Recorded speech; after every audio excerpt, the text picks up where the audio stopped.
کوے کو حضرت انسان کا استاد بھی کہا جاتا ہے۔ یہ استادی اس نے قتل کی ایک واردات میں لاش کو ٹھکانے لگانے کے عمل میں دکھائی تھی، اس لیے اس کی گرفتاری کے لیے فضائیہ کے خصوصی طیارے منگوانا پڑتے۔ ایک شاعر نے جب اس واردات کا مشاہدہ کیا تو بے اختیار پکار اٹھے، ہمارے سیاستدان کو کوے میاں کی یہ ادا اتنی پسند ہے کہ اس کی تقلید کرنے کی کوشش کرتے رہتے ہیں۔ تان سین کے بارے میں کہا جاتا ہے کہ جب وہ گاتے تھے تو بارش ہونے لگتی تھی، اور یہ یوں ہی لپکتے جھپکتے مٹکتے اور لہو گرم رکھنے کے چکر میں ہمارا جینا حرام کرتا رہے گا۔ علامہ اقبال عظمت و سربلندی کا تاج یوں تو شاہین کے سر پر سجا گئے تھے، مگر ہماری نظر میں پرندوں کی دنیا میں کوا بھی اپنا ایک منفرد مقام رکھتا ہے۔ اس کی بعض خصوصیات تو ایسی ہیں کہ اگر ہم دنیا کے سارے چراغ لے کر بھی نکلیں تو کسی دوسرے پرندے میں ایسی خوبیاں نہ پا سکیں گے۔ کوے کو حضرت انسان کا استاد بھی کہا جاتا ہے۔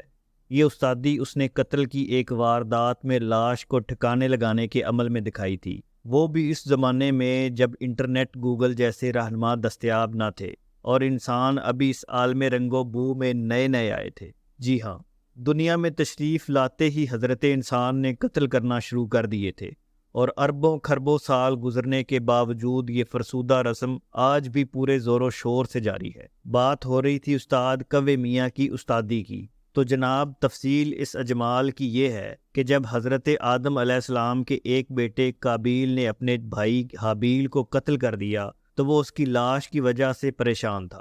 شدت جذبات میں قتل تو کر بیٹھا، مگر اب رنگے ہاتھوں پکڑے جانے کے خوف سے تھر تھر کانپ رہا تھا۔ ایک طرف والد صاحب کا خوف اور دوسری طرف لاش سے جان چھڑانے کی مصیبت، نہ نگلتے بنے نہ اگلتے بنے۔ اب کرے تو کیا کرے؟ یہ دنیا کا سب سے پہلا قتل تھا، اس لیے واردات کر کے بچ نکلنے کا کوئی طریقہ انسانی نسل ابھی دریافت نہ کر پائی تھی۔ ایسے میں استاد کوے میاں کسی غیبی امداد کی طرح آوارد ہوئے۔ انہوں نے پہلے تو اپنے ساتھ آنے والے کوے کو مار مار کر اس کی بھرکس نکالی اور پھر لگے زمین کھودنے۔ قابیل بڑے غور سے یہ ساری کارروائی بچشم خود ملاحظہ کر رہا تھا۔ جو ہی گڑھا تیار ہوا، کوے میاں نے مردہ کوے کو اس میں ڈال کر اوپر سے مٹی ڈال دی اور پنجے جھاڑے اور یہ جا وہ جا۔ قابیل یہ تماشا دیکھ کر اپنی کم عقلی پر بہت سٹپٹایا اور دل ہی دل میں کوے کی دانائی کا اعتراف کرتے ہوئے اس طریقے سے حابیل کی میت کو دفن کر دیا۔ جان بچی سو لاکھوں پائے۔ اس وقت سے اب تک فوت شدگان کو زمین میں کھود کر دفن کرنے کا دستور رائج ہے۔ اس طرح جناب کوے میاں نے جہاں اشرف المخلوقات کی استادی کی سند حاصل کر لی، وہیں دنیا کی سب سے پہلی قبر کھودنے کا اعزاز بھی اپنے نام کروا لیا۔ اگر یہ واقعہ موجودہ دور میں وقوع پذیر ہوتا تو کوے میاں کو سہولت کار ہونے کی الزام میں دہشت گردی ایکٹ کے تحت بآسانی دھر لیا جاتا۔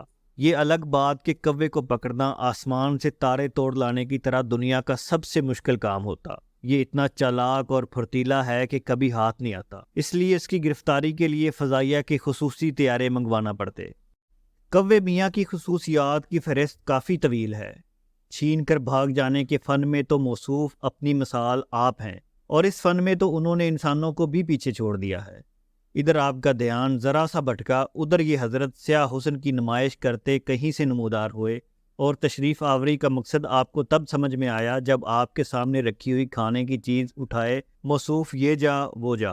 آپ لاکھ پیچھے بھاگتے رہیں، اچھلتے کودتے رہیں، مگر یہ صحیح لا حاصل کبھی بھی کوے سے کچھ واپس لینے میں معاون ثابت نہیں ہو سکتی۔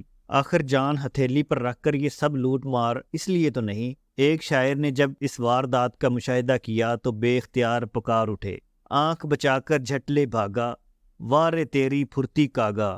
پرندوں میں سب سے زیادہ حریص ہونے کا سہرا بھی کوے کے سر ہی سجتا ہے، ہر وقت کسی نہ کسی کھانے کی چیز کی طاق میں رہتا ہے، اور جب تک کچھ نہ کچھ لے نہ اڑے اسے چین ہی نہیں پڑتا۔ ہمارے سیاستدان کو کوے میاں کی یہ ادا اتنی پسند ہے کہ اس کی تقلید کرنے کی کوشش کرتے رہتے ہیں۔ نہ جانے عوام ان کی اس ظالم ادا کے اتنے خلاف کیوں ہے۔ کوا اگرچہ بہت زیادہ پیٹو ہے، لیکن اس کے ساتھ ساتھ بے حد مہمان نواز بھی ہے۔ جو ہی کچھ کھانے کو ملا، اگرچہ یہ روٹی کا ایک ٹکڑا ہی کیوں نہ ہو، وہ فوراً ساری کوا برادری کو اس کی دعوت طعام میں مدعو کرنا شروع کر دیتا ہے، اور تب تک کائیں کائیں کر کے آسمان سر پر اٹھائے رکھتا ہے جب تک کثیر تعداد میں مہمان کوے جمع نہیں ہو جاتے۔ ایسی ہی کائیں کائیں اس وقت بھی برپا ہوتی ہے جب کسی محترم کوے کا انتقال ہوتا ہے، تب تو وہ ہاہاکار مچتی ہے کہ الامان الحفیظ، اور جب تک حد سماعت تک رہائش پذیر تمام کوے اپنی بیگمات سمیت اس محفل سوگ میں تشریف فرما ہو جاتے ہیں تو پھر یہ بے ہنگم شور ایک نئے آہنگ میں ڈھل جاتا ہے۔ یوں لگتا ہے جیسے سارے کوے ایک ہی وقت میں مرنے والے کو خراج تحسین پیش کر رہے ہوں۔ جب یہ تعزیتی نشست اختتام پذیر ہوتی ہے تو کوا برادری کے یہ معززین جاتے جاتے مرحوم کی لاش پورے اعزاز کے ساتھ لے جانا نہیں بھولتے۔ یہ منظر دور سے دیکھنے پر اتنا دل فریب لگتا ہے جیسے کسی بہت بڑی شخصیت کو سرکاری پروٹوکول کے ساتھ لے جایا جا رہا ہو۔ فرق صرف اتنا ہے کہ سرکاری پروٹوکول کے ساتھ لے جانے والی شخصیات کے ساتھ ہجوم میں سے اکثریت ان لوگوں کی ہوتی ہے جو میڈیا کی کوریج کی برکت سے وہاں پائے جاتے ہیں، لیکن مرحوم کوے میاں کی لاش کے ساتھ جانے والے ہجوم میں شامل تمام تر کوے مرحوم کی جدائی کی وجہ سے سوگوار نظر آتے ہیں۔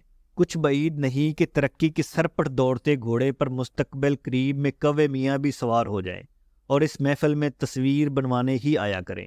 تان سین کے بارے میں کہا جاتا ہے کہ جب وہ گاتے تھے تو بارش ہونے لگتی تھی، لیکن کوے میاں جب بھی کسی گھر کے مندیر پر بیٹھ کر نغمہ سرا ہوتے ہیں تو گھر والے مہمان کے استقبال کی تیاریاں شروع کر دیتے ہیں، جو اس جادوئی اثر آواز کی طلسم میں جکڑے نہ جانے کہاں کہاں سے بھاگے چلے آتے ہیں۔ یہی وجہ ہے کہ اکثر سست الوجود خواتین جو عام طور پر مہمانوں سے بیزار ہوتی ہیں کوے کو مندیر پر بیٹھنے ہی نہیں دیتی۔ جیسے ہی یہ منحوس آواز آئے چھڑی لے کر کوے میاں کو بھگانے کے در پہ ہو جاتی ہے تاکہ یہ آواز کسی مہمان تک نہ پہنچ پائے۔ کوے میاں کی نیک سیرتی کا یہ عالم ہے، باوجود اس کے کہ کاٹنا اس کی سرشت میں شامل نہیں، مگر کسی کے جھوٹ بولتے ہی سن لیں تو کاٹ کھانے کو دوڑتے ہیں۔ اس لیے لوگ ایک دوسرے کو ان کی درندگی سے ڈرانے کے لیے تنبیہ کرتے ہیں کہ جھوٹ بولے تو کوا کاٹے۔ ویسے تو اونٹ کی طرح کوے میاں کی بھی کوئی کل سیدھی نظر نہیں آتی، مگر ہمارا حسن نظر اس مخلوق میں جو عمدہ اوصاف کھوج پایا ہے ان کی چکا چوند روشنی میں کوا اپنی تمام تر چالاکی، دہشت گردی اور حشر سمانی کے باوجود ایک باکمال اور بے مثال پرندہ قرار پایا ہے۔ ہمیں یقین ہے کہ آنے والا مورخ اس نٹ کھٹ اور شریر پرندے کا نام نمایاں حروف میں لکھے گا۔ ظالموں کا ظلم، حاسدوں کا حسد اور دشمنوں کی دشمنی اس کا کچھ نہ بگاڑ پائے گی، اور یہ یوں ہی لپکتے جھپکتے مٹکتے اور لہو گرم رکھنے کے چکر میں ہمارا جینا حرام کرتا رہے گا۔ دوستو، امید ہے کہ آج کی ویڈیو آپ کو پسند آئی ہوگی۔ اس طرح کی مزید ویڈیوز دیکھنے کے لیے ہمارے چینل کو سبسکرائب کریں، اور اگر ویڈیو آپ کو پسند آئی ہے تو اس کو لائک ضرور کر دیں۔ اللہ حافظ۔